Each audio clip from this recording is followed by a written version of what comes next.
আজকে আমি যাবো উলুবেড়িয়া কালীবাড়িতে রাসের মেলা দেখতে। তো আই এম পুরো রেডি বেরোনোর জন্য, চলো বেরোই। ওকে, তো আমি, মা, দিদি, শ্রীনু আর জেঠিমা সবাই মিলে টোটো করে এখন চলে যাচ্ছি উলুবেড়িয়া কালীবাড়িতে। তোমরা অনেকেই আমাকে জিজ্ঞাসা করছিলে যে কবে রাসের মেলা দেখতে যাবো, তো ফাইনালি আজ আমি যাচ্ছি মেলা দেখতে। আর রাসের মেলায় এত ভিড় হচ্ছে যে টোটোকে ডিরেক্ট যেতে দিচ্ছে না, ঘুরে যেতে হচ্ছে, তার জন্য জ্যামও বেশ রাস্তায় হচ্ছে। তারপর টোটো থেকে নেবে এখন আমরা সবাই হাঁটা দিই রাস মেলার উদ্দেশ্যে। সত্যি ভাই, ভিড় কিন্তু বেশ ভালোই হয়েছে দেখতে পাচ্ছি। উইকেন্ডে আসলে তো আর বলার জায়গাই থাকবে না। যাই হোক, তারপর ভিতরে এসে রাস মেলার স্পেশাল অ্যাট্রাকশন যেগুলো, সেগুলো একটু পরপর ঘুরে দেখে নিচ্ছি। মহিলা আর পুরুষদের এন্ট্রি আলাদা আলাদা, তাই আমি একা ব্যারিকেডের ওই পার থেকে দেখছি আর এদিকে বাকিরা সবাই। তারপর একদম মাঝখানে রাসমঞ্চ দেখে বাকি এই পাশের গুলো পরপর ঘুরে দেখে নি। করমন্ডল দুর্ঘটনা থেকে শুরু করে চন্দ্রযান 3 এর সাকসেসফুল মিশন সবই তুলে ধরা হয়েছে। তারপর ওখান থেকে বেরিয়ে আমরা এবার চলে এসেছি মেলা ঘুরতে। আর সিনুকে দেখে তো আমার ছোটবেলার কথা মনে পড়ে যাচ্ছে। আমিও যখন সিনুর বয়সে রাস দেখতে আসতাম, আমিও ঠিক এরকম করতাম, এই কিনবো ওই কিনবো। শুধু আমি কেন, আমরা সবাই ছোটবেলায় এরকম করতাম। চোখের সামনে এত খেলনা দেখতে পেয়ে সিনু তো জোরদার এক্সাইটেড হয়ে যাচ্ছে। শুধু ও কেন, আমিও হয়ে যাচ্ছিলাম, মনে হচ্ছিল আমিও কিনে ফেলি। অনেক নতুন নতুন বেশ খেলনা উঠেছে ভাই, যেগুলো আমি ছোটবেলায় কখনো দেখিনি। যাই হোক, খেলনা কেনার বয়স তো খেলনা কিনে দিতে হবে, তবে খেলনাগুলো কতদিন গোটা থাকবে সেটার কোনো গ্যারান্টি নেই। বাড়ি গিয়ে হয়তো খেলনাগুলোর ওপেন সার্জারি হয়ে যাবে। এই যে রাসমেলায় আসবার এই লেখাগুলো দেখবো না, সেটা আবার হয় নাকি। তারপর কয়েকজনের সাথে দেখা করে চলে আসি কাপের দোকানে। মা, দিদি, জেঠিমাদের সাথে আসলে এসব কেনাকাটা তো হবে। একটা কাপের ডিজাইন বেশ ব্যাপক লাগলো, তো ওই কাপেরই একটা পুরো সেট নেওয়া হলো। তারপর এখন আমি চলে এসেছি স্প্রিং পটেটো খেতে। লাস্ট ইয়ার আমি এখানেই ফার্স্ট টাইম স্প্রিং পটেটো খেয়েছিলাম। তারপর থেকে স্প্রিং পটেটোর প্রতি একটা ভালোবাসা চলে আসে। তো গরম গরম একটা স্প্রিং পটেটো নিয়ে নিচ্ছে আর জোরদার একটা কামড় দিয়ে দিই। কেন জানি না ফার্স্ট ইমপ্রেশনটাই আমার ভালো লাগলো না। তারপর দিদিকে টেস্ট করতে দিলাম, ও বললো কেমন একটা লাগছে বেশ খেতে। আই থিঙ্ক একটু বেশি কড়া করে ভাজা হয়ে গেছে, প্লাস সসটা একটু অন্যরকম খেতে, তাই হয়তো অতটাও মজা পেলাম না। ওয়েট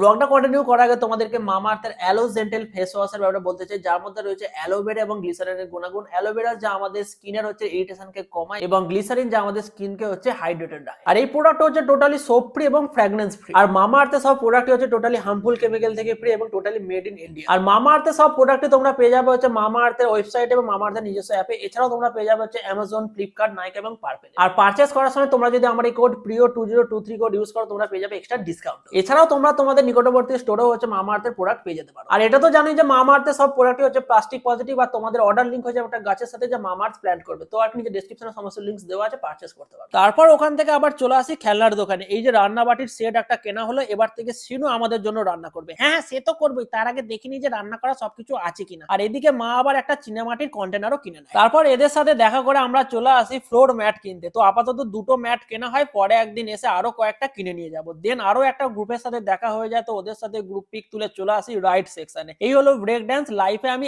একবারই উঠেছিলাম, আর ওটাই ফার্স্ট এন্ড লাস্ট ছিল। যদি উঠতেই হয় ওতে উঠবো, এটাই তো ভাই আমি জীবনেও উঠবো না। এদিকে শ্রীনু আবার গাড়ি চালাবে, তো গাড়িতে উঠে পড়ে। আর ও তো দেখছি একদম পুরো জোরদার লেভেলের মজা পাচ্ছে গাড়ি চালিয়ে। ছোটবেলায় আমি এটাই খুব উঠতাম, এখন তো উঠতেও দেবে না। ফিলিং কষ্ট ভাই। ভাবছি একদিন ফাঁকা টাইমে এসে উঠে পড়বো, যা হবে দেখা যাবে। তবে ওইটাই আমি জীবনেও উঠবো না, উঠলেই ভাই আমি শেষ। যারা উঠেছে তাদের চেঁচানো শুনে এখন আমি চলে যাচ্ছি ফাইনালি মদন মোহন মিষ্টান্ন ভান্ডারে। রাসে আসবো কিন্তু এখানে খাবো না, সেটা ইম্পসিবল। তো আমরা সবাই বসে পড়েছি পেট পুজো করতে। দিদি আর জেঠিমা ঢাকাই খাবে, আর আমি মা দুজনে পেটাই পাওয়াটা খাবো। তারপর ঢাকাই আর পেটাই পাওয়াটা চলে আসলে জোর কদমে আমি পেটাই পাওয়াটা সাঁটানো শুরু করে দিই। পুরো চুমু লাগলো খেতে ভাই। তারপর দুজনের সাথে দেখা করে কালীবাড়ির ভিতরে এসে মায়ের দর্শন করে ফাইনালি এবার এখান থেকে বেরিয়ে পড়ি। যত সন্ধে হচ্ছে ভিড়ের পরিমাণ তত বাড়ছে। দেন কালীবাড়ি থেকে বেরিয়ে এসে দেখি একটা কাকু এরকম লম্বা একটা বাঁশি বাজাচ্ছে, তাই আমিও একটা চটপট করে কিনে নিলাম। আর কাকু বললো বাজাও। ব্যাস, আমিও কথা মতো জোরদার একটা ফুঁ দিয়ে দিই, অমনি উঠে যায়। কিন্তু আগের মতো গুটিয়ে এলো না। যাই হোক, মজা পেয়েছি, এটাই অনেক। এবার বাড়ির পথে রওনা দিত। টোটো করে টুকটুক করে ফাইনালি বাড়ি চলে আসি আর ফ্রেশ হয়ে বসে পড়ি কফি খেতে। এই কাপগুলি আজকে কেনা হলো, তো কফি দিয়ে কাপগুলোর ইনাগুরেশন করা হলো। ওকে, তো আমি কফি খাই। আবার দেখা হবে নেক্সট ব্লগে। ততক্ষণে সবাইকে টাটা।